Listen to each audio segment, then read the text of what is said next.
আসসালামু আলাইকুম। ঈদের ছুটিতে আসছি গ্রামের বাড়ি বেড়ানোর জন্য। এখন আছি পদ্মা নদীর পার। এই পদ্মা নদীর মাঝখানে বিশাল আকৃতির একটি চর পড়ছে। এখানে এই চরে অনেক মানুষ ঈদের ছুটিতে আসছে ঘোরাফেরার জন্য। এখন শেষ বিকেল, আস্তে আস্তে সূর্য ডুবতেছে। ওই যে সূর্য দেখা যায়, সূর্য লাল হয়ে গেছে। এই নদীর পানি খুবই পরিষ্কার, গোসল করতে খুব ভালো লাগে। এখনও পানি ঠান্ডা ঠান্ডা ভাব আছে। এই যে পর্যটক বোট নিয়ে বের হয়েছে অনেকে ঘোরার জন্য। বিকেলবেলা এখানে অনেক মানুষ আসে ঘোরার জন্য। প্রকৃতি খুবই সুন্দর,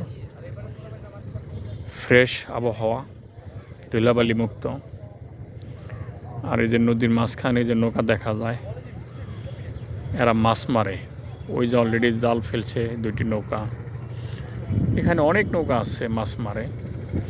এই নদীর মাছ খুবই ভালো, ফ্রেশ, ভেজাল মুক্ত, খেতে খুবই সুস্বাদু।